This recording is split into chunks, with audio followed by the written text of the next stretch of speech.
If you're looking for a protective style that is beautiful, beginner friendly, and doesn't require spending hours in a salon, you are going to love today's video. I'm installing miracle knots on my natural hair and I'll be showing you exactly how I achieved this look from start to finish. Stay till the end because the final result came out even better than I expected. Let's get started. I always like starting on a stretched or braided hair whenever I'm doing a style like this. It helps keep everything organized and makes the installation process much easier. My hair was already braided beforehand, so all I needed was begin the installation process. One thing I love about starting on braided hair is that it helps reduce manipulation throughout the styling process. Less manipulation usually means less breakage, and that's always the goal. For this style, I'm using featherless crochet hair from Ywigs. I choose this hair because it's lightweight, easy to work with, and gives a natural looking finish. Nobody wants a style that is beautiful on day one but feels heavy and uncomfortable after 2 days. So choosing lightweight hair makes a huge difference. Wait until you see how this style looks at the end. I honestly didn't expect it to come out this neat. Before installing the extension, I first braided the hair around the tips of my natural hair. This step is very important for me. I like keeping my ends protected because the ends are the oldest part of the hair strand. They are usually the most fragile. And if you're trying to retain length, protecting your ends should always be a priority.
Now comes the fun part. I'm using my crochet hook to install the extension onto the body of my braids. This process is actually more easier than it looks. Once you get the hang of it, it becomes repetitive and straightforward. I worked my way through each braid carefully, making sure everything looked neat and secure. The goal isn't speed, the goal is creating a style that lasts. One reason I love styles that look like this is because they help reduce daily manipulation. When your hair is constantly being combed, brushed, and styled every day, breakage becomes more likely. Protective styles give your hair a break, not because they magically grow your hair, but because they help you retain the growth you are already growing. That's the real secret: length retention. Quick question: will you try miracle knots? Type yes if you would wear this style. Now let's finish this transformation.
As I continued installing the hair, the style started taking shape. This is always my favorite part, the moment when everything begins to come together. You start seeing the vision become reality, and honestly, that's one of the most satisfying parts of doing your own hair.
After the installation was complete, I wanted the coils to really pop, so I sprayed the hair with a mixture of water and leave-in conditioner. This simple step makes such a difference. The moisture helps revive the coils and give the style a softer appearance. It also helps reduce dryness and keeps the hair looking fresh.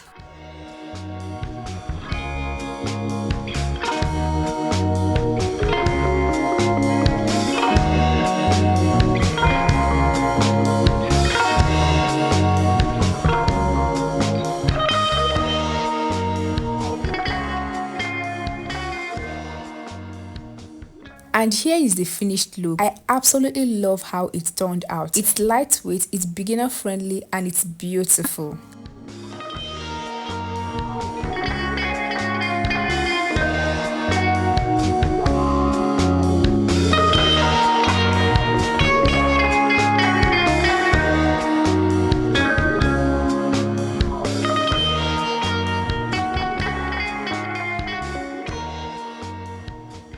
And most importantly, my natural hair is tucked away and protected. Styles like this are perfect for anyone trying to reduce manipulation while still looking put together. Let me know what you think about this style in the comments. Would you wear miracle knots? If you enjoyed this tutorial, don't forget to like, subscribe, and share the video with someone who loves protective styles. Thank you so much for watching, and I will see you in the next one. Bye!